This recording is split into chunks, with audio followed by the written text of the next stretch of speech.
Assalamualaikum warahmatullahi wabarakatuh. Hadirin yang kami muliakan, hari ini kami akan berbicara terkait Islam dan Muslimin di Australia.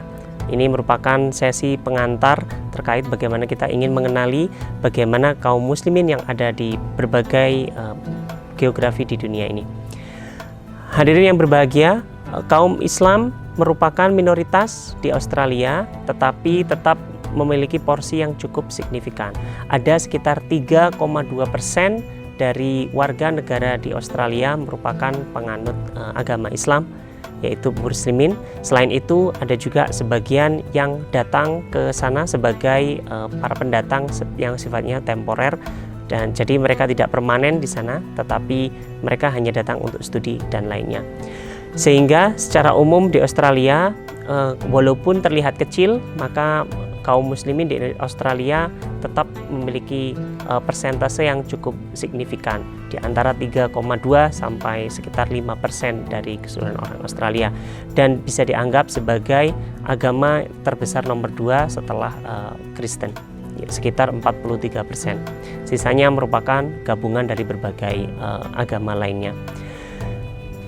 Australia memiliki konsep struktur yang sedikit berbeda dengan negara lainnya, karena di Australia mayoritas merupakan para settler ataupun pendatang. Jadi hanya sekitar 250.000 merupakan warga aborigin, sisanya merupakan para pendatang dari berbagai negara di dunia, yang kemudian dimulai sejak abad ke-18 sampai saat ini. Khusus untuk Islam sendiri, Islam sudah tercatat masuk ke Australia bersamaan dengan munculnya para imigran dari Eropa. Selain imigran-imigran dari Eropa yang menetap di Australia, maka kemudian muncul juga imigran-imigran dari negara-negara Muslim, diantaranya dari Afghanistan, dari negara di Asia Tengah, dan lain-lainnya. Salah satunya yang terkenal adalah Muhammad Alam Khan yang menetap di Australia sejak tahun 1860-an dan kemudian mengembangkan komunitas, yaitu para penggembala unta, dan ini kemudian menjadi landmark dan cukup terkenal di daerah tersebut di sekitar Australia Selatan dan Australia Barat. Sejak munculnya para settler ataupun para imigran dari Eropa tersebut, gelombang Muslim mulai masuk ke Australia, khususnya setelah Perang Dunia Kedua. Jadi setelah munculnya Perang Dunia Kedua, mulai banyak para Muslimin yang mereka mendapatkan impact dari Perang Dunia II tersebut, mulai berimigrasi ke Australia. Kemudian gelombang berikutnya pada tahun sekitar 970-an dan 1980-an, ketika Australia membuka pintunya selebar-lebar untuk mengundang orang-orang untuk datang ke Australia. Akhir-akhir muncul juga gelombang pendatang ke Australia. Selain para orang-orang yang studi di Australia, maka muncul juga gelombang pengungsi dari negara-negara yang menjadi korban perang, diantaranya misalkan seperti dari Afghanistan, Syria, maupun dari Irak khususnya, dan maupun dari negara-negara lainnya. Para pendatang tersebut kemudian membawa identitas masing-masing dan membawa kebiasaan masing-masing serta latar belakang masing-masing, sehingga dapat dilihat bahwasanya kaum Muslimin yang ada di Australia bukan merupakan satu entitas yang seragam, tapi sangat beragam dan sangat berbeda-beda satu sama lain. Masing-masing kaum Muslimin membawa latar belakang masing-masing dan kebudayaannya, sehingga orang-orang Muslim yang ada di Australia tidak hanya bisa dibagi berdasarkan bagaimana madhabnya, tetapi juga dalam masing-masing madhab tersebut mereka juga membawa unsur yang dibawa dari masing-masing backgroundnya. Contohnya, para Muslimin yang bermadhab Hanafi yang berasal dari Turki, dari Pakistan, Afghanistan, dan dari India, selain mereka juga menerapkan madhab Hanafinya, mereka juga kemudian juga membawa background masing-masing, sehingga nanti akan ada perbedaan satu sama lain. Terus kemudian ada keunikan dan beberapa hal-hal lainnya. Yang ini juga secara negatif juga menyebabkan sedikit banyak ada konflik. Tetapi secara positif bisa kita lihat bahwasanya ini merupakan gambaran diversity ataupun keberagaman kaum muslimin yang ada di Australia. Kaum muslimin yang ada di Australia, kita bisa melihat bahwasanya mereka ini bukan merupakan sesuatu yang seragam karena ada banyak entitas-entitas kelompok juga. Selain budaya masing-masing, maka ada denominasi yang berbeda-beda. Walaupun mayoritas merupakan Sunni, tetapi kita juga akan bisa melihat bahwasanya sebagian kaum muslimin yang ada di Australia menganut madhab Syiah. Terus kemudian ada juga yang lebih kecil-kecil dari itu, misalkan seperti Ahmadiyah dan lain-lainnya. Sehingga tercatat sebagai contoh bahwasanya di tahun 2010 di Melbourne itu tercatat hampir ada sekitar 300 lebih denominasi kelompok agama yang dicatatkan ke pemerintah. Dari situ cukup signifikan jumlahnya adalah komunitas Islam yang ada di negara bagian Victoria tersebut. Jadi kaum muslimin, maka esensinya adalah bahwasanya ada perbedaan dan kemudian yang keberagaman yang sangat unik yang ada di Australia, yang kita bisa belajar sedikit banyak dari sana. Para kaum muslimin yang ada di Australia tersebut, mereka juga berkumpul dan kemudian membentuk organisasi yang bermacam-macam. Di antara organisasi yang terbesar adalah AFIC atau Australian Federation of Islamic Council, yang ini merupakan kumpulan dari berbagai komunitas-komunitas Islam yang ada di bawahnya. Masing-masing yang kemudian mereka menjadi satu. Ini semacam MUI kalau di Indonesia. Tetapi selain AFIC muncul juga banyak organisasi semacam itu. Bahkan misalkan karena ini berkaitan dengan beberapa hal lainnya semacam bisnis, maka sertifikasi halal pun tidak hanya dimonopoli atau dikuasai oleh AFIC, tetapi ada hampir 12-an atau 10 atau 12 organisasi Islam lainnya yang juga menawarkan sertifikasi halal. Ini merupakan salah satu kontribusi yang bisa kita lihat dari kaum muslimin yang ada di Australia.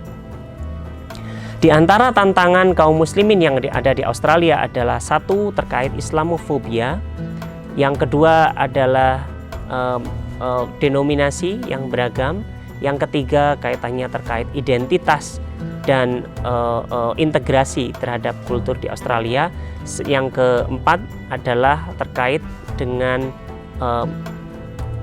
bullying ataupun diskriminasi yang dihadapi oleh mereka. Yang pertama berkaitan dengan Islamofobia. Bagi rakyat Australia, mayoritas rakyat Australia yang tidak sepenuhnya sering berinteraksi dengan kaum muslimin yang ada di Australia, maka mereka akan melakukan stereotyping atau generalisasi dari warga muslim yang ada di Australia. Jadi ketika mereka melihat ada kaum muslimin yang berasal dari negara-negara yang kemudian ada konflik ataupun ada kasus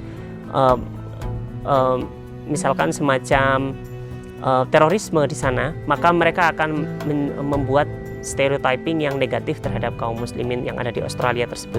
Mereka menganggap bahwasanya orang muslim tersebut adalah teroris, ataupun mereka kemudian penyebab konflik dan seterusnya. Ataupun misalkan, jadi kejadian semacam ini muncul tidak hanya di beberapa daerah tertentu, tapi juga secara umum, secara luas seperti itu. Yang kedua, kaitannya dengan integrasi sekaligus identitas dari kaum muslimin. Banyak yang menganggap bahwasanya karena para kaum muslimin yang datang mayoritas merupakan pendatang, maka mereka dianggap tidak bisa berintegrasi sepenuhnya di Australia. Hal ini sudah dicoba ditangkis dengan cara mengadakan berbagai event pendidikan, merupakan sosialisasi dan lain-lainnya. Harapan dari orang-orang Australia adalah orang yang berasal dari luar Australia ketika mereka datang ke Australia, maka mereka selain membawa identitas masing-masing dari negara masing-masing, mereka juga perlu untuk menyerap nilai-nilai Australia yang berkaitan dengan keberagaman, respect, moderasi, dan kemudian juga persatuan dan kemudian liberal.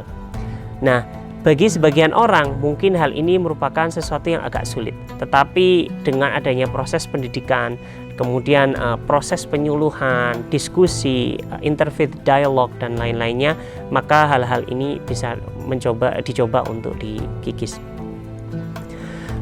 Permasalahan berikutnya yang juga sering dihadapi oleh orang Islam di Australia adalah konflik antar denominasi Islam itu sendiri. Kita bisa melihat bahwasanya masing-masing orang, karena mereka merupakan pendatang dan bukan orang yang berada di Australia dan tumbuh di Australia. Sebagian dari kaum muslimin yang datang ke Australia, mereka kemudian membawa background pengetahuan masing-masing, terus kemudian mereka menerapkan nilai-nilai yang masing-masing. Sehingga hal ini menyebabkan munculnya sedikit friksi ataupun konflik di antara denominasi Islam yang ada di Australia.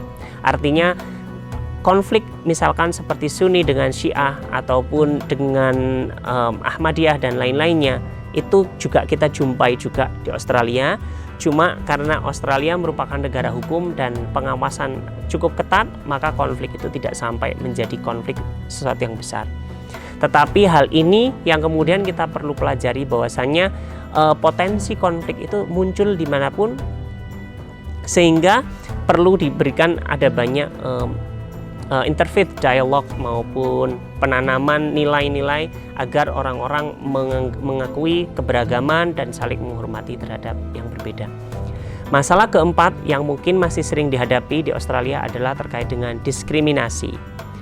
Stereotyping dan generalisasi yang berbeda-beda tadi, yang kemudian secara negatif tadi, kemudian mempengaruhi bahwasanya sebagian kaum muslimin yang ada di Australia mendapatkan diskriminasi karena mereka dianggap sebagai pendatang yang kemudian merebut tidak hanya tanah tetapi juga pekerjaan dan penghidupan oleh sebagian orang-orang yang ada di Australia. Mayoritas kaum muslimin yang ada di Australia merupakan pendatang, sehingga sebagai pendatang mereka mempunyai daya juang ataupun ketahanan yang cenderung lebih tinggi daripada warga lokal, sehingga ini merupakan salah satu potensi yang kadang-kadang menyebabkan konflik di Australia. Nah, tapi hal ini bisa dikurangi dengan pengawasan dan juga kontrol keamanan yang ketat dari pemerintah Australia. Hal ini yang mungkin perlu kita tiru. Jadi dari 4 hal tadi, tantangan yang dihadapi oleh orang Islam di Australia, kita dapat mengaca beberapa hal. Satu, bahwasannya keberagaman itu dapat dilihat di berbagai frame atau berbagai konteks yang berbeda.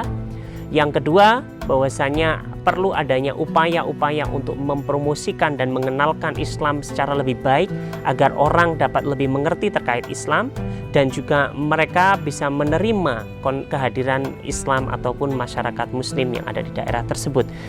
Hal itu dilakukan diantaranya dengan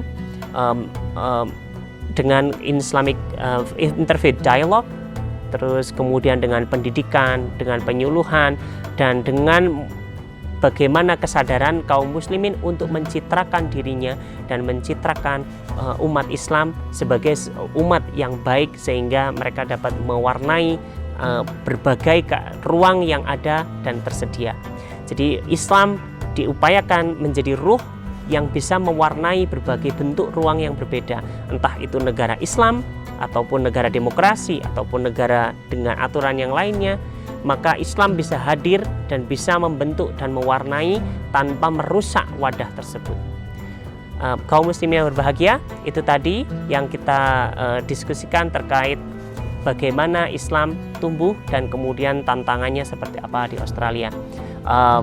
Kami ucapkan selamat menjalankan ibadah puasa 1445 bagi kaum muslimin yang melaksanakan. Semoga ibadah puasa kita diterima dan kita mendapatkan ampunan. Terima kasih. Assalamualaikum warahmatullahi wabarakatuh.